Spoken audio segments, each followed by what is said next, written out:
여러분, 한 번에 서류 합격하고 면접 가면 정말 좋겠죠? 오늘은 제가 여러 지원자분 자기소개서를 6개월 이상 검토하고 코멘트 해드리면서 결국 최종 합격까지 했던 사례를 바탕으로 자기소개서 개선을 통해 QCQA 취업 성공 가능성을 높이는 방법을 다뤄보겠습니다. 먼저 합격하신 분들 사례가 궁금하실 것 같아서 짧게 인정합니다. 그리고 제가 어떤 사람인지 궁금한 분이 계실 텐데, 저는 제약회사 QC/QA에서 10년 일했고 팀원을 채용하면서 자소서도 많이 읽고 면접에 참석했던 경력자입니다. 제 코멘트를 반영해서 실제로 합격하신 분들께서 인정해 주셨던 만큼 자소서 작성할 때 주의해야 할 부분들을 알려드리겠습니다. 지금까지 제약회사 QC 직원들이 실험만 한다고 생각하고 지원서 작성했던 분들은 끝까지 보시고 자소서 개선하셔서 취업 준비 시간을 줄이고 서류 합격 가능성을 높이시기 바랍니다. 특히 대외 활동이나 실습 프로그램을 힘들게 받으셨던 분들도 공통적으로 적용되는 사항이니까 이 영상 통해서 여러분도 자기소개서 작성 방법에 대해서 이제는 정말 관점을 바꿔야겠구나 라는 생각이 들길 바랍니다. 대부분 이과 출신 분들이니까 잘 아시겠지만 글을 예쁘게 쓰는 게 중요한 게 아니라 본인의 역량과 경험이 채용 직무와 맞아 떨어지도록 방향성을 잡아야 한다는 점이 중요합니다. 여러 가지 경력과 실력을 쌓으면 무조건 합격할 수 있을까요? 제 생각에는 그럴 확률은 매우 낮습니다. 불가능한 건 아니지만 회사에서도 채용은 신중해야 하니까요. 그만큼 쉽지 않다는 말입니다. 제가 여러 지원자분들의 자소서를 검토하면서 느꼈던 공통적인 개선 필요사항을 알려드리겠습니다. 지금 작성된 자소서에 모두 적용 가능한 내용입니다. 왜냐하면 경험 소재는 바뀌지 않으니까요. 회사에서 원하는 역량을 이해하면 눈에 안 띌 수가 없습니다. 이 영상에 나오는 내용만 알고 자기소개서에 반영해도 서류 합격률이 달라질 겁니다. 대부분의 학사 학위 지원자들의 경험 수준이나 실무 이해 수준이 비슷하거든요. 회사 채용 담당자들의 마음을 조금만 이해하면 어떻게 쓰는 게 좋을지 깨닫게 됩니다. 최대한 짧게 핵심만 알려드릴게요. 시작하겠습니다. 1번 유형입니다. 자기소개서가 아닌 회사 소개서를 쓰는 분들입니다. 지원 동기에 회사 얘기만 잔뜩 쓰고 정작 본인이 왜 회사를 지원했는지, 왜 QC, QA 직무에 지원했는지를 제대로 설명하지 않는 분들이 많았습니다. 여기서 제대로라는 말은 단순히 성격이 맞거나 업무가 좋아서가 아닌 본인이 쌓은 역량, 경험이 채용 직무에 적합하기 때문이라는 것을 말합니다. 따라서 본인이 현재 자기소개서에 단순히 좋은 회사, 성장 가능성이 높은 회사여서 입사하고 싶고 입사 후에 열심히 하겠다는 형식으로 작성하고 있지는 않은지 확인해 보시기 바랍니다. 2번 유형입니다. 다른 지원자와 차별화되지 않게 작성하는 분들입니다. 공통적인 특징은 예를 들어 땡땡 실험 수업에서 땡땡 분석 경험이 있습니다 라고 적거나 땡땡 분석을 수행하고 결과를 도출했습니다 라고 기술하는 분들이 있었습니다. 이 내용을 읽었을 때 해당 지원자만의 역량이 무엇인지 판단할 수 없었습니다.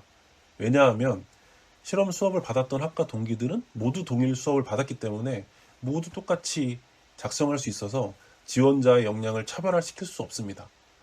같은 수업을 받았더라도 해당 수업의 실습 내용이 QC 직무, QA 직무, 어떤 업무 역할에 도움이 되는지, 그래서 어떤 내용을 더 찾아봤고 실무와 연관지어 어떻게 이해하고 있는지를 써줘야 합니다. 예를 들어서 HPLC 분석을 해봤다면 HPLC 기기를 이용해 카페인 분석을 해봤습니다 보다는 카페인 HPLC 분석 시험 과정에서 샘플의 전처리는 어떻게 하고 HPLC는 어떻게 세팅했고 그 결과 어떻게 처리하고 어떻게 계산했고 어떻게 출력했는지 등의 과정을 어느 수준으로 이해하고 있는지를 명시해야 합니다. 수업 과정이 너무 단순했고 옆에서 지켜만 봤다고요? 그렇다 하더라도 실험 과정이 어떻게 진행되는 것인지를 실무 사례나 분석 방법 사례 등을 찾아서라도 본인이 이해한 수준을 작성해야 합니다. 왜냐하면 대부분의 지원자는 그렇게 안 하고 있기 때문입니다. 3번 유형입니다. 객관적 사실에 근거하지 않고 작성하는 분들입니다. 주로 강점이나 성취 경험을 작성할 때 실수하는 항목입니다. 지원자가 땡땡땡의 강점이 있고 이를 통해 특정 성취 경험을 갖고 있다고 작성했지만 구체적인 사실 근거나 정량적 평가가 될 수 없는 내용은 읽는 사람에게 크게 와닿지 않습니다. 예를 들어서 아르바이트 또는 인턴 근무 중에 특정 업무 과정을 체크리스트나 작업 동선을 개선해 업무 효율성을 증가시켰습니다. 라는 표현은 효율성을 얼마나 증가시켰는지, 그에 따라 성과 측면에서 도출된 수치는 무엇인지를 알 수가 없고, 이는 사실 누구나 똑같이 표현 가능한 내용으로 인식되어서 읽는 사람에게 전혀 눈에 띄지 않습니다. 이 때문에 강점이나 성취 경험은 노력 과정 및 성과 결과가 정량적으로 입증 가능한 경우가 훨씬 더 설득력이 있습니다.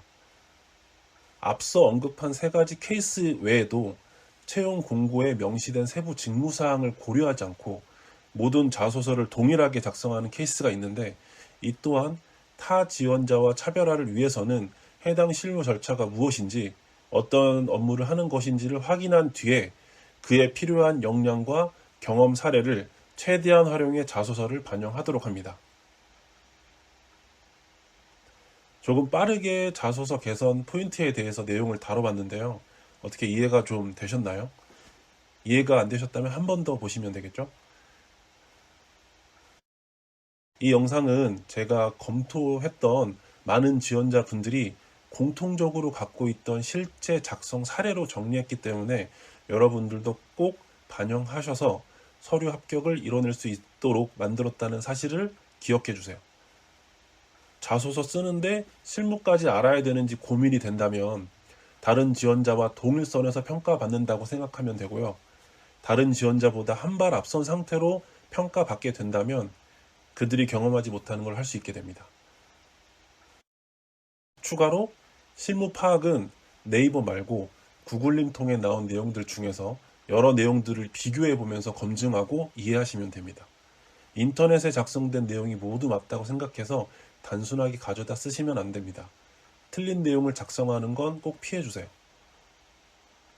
엉뚱한 내용이 아닌 걸 확인하려면 이중 비교해서 내용이 맞는지 꼭 체크하세요. 체크하는 과정에서 실무를 좀 더 이해할 수 있을 겁니다. 구글링에도 답이 없는 사항들도 있는데 그런 내용들은 댓글로 남겨주시면 답변 드릴 테니까 편하게 남겨주셔도 됩니다. 제 영상이 조금이라도 도움됐다면 구독하기 눌러주세요. 구독하는 분이 합격하시더라고요. 영상 봐주셔서 감사합니다.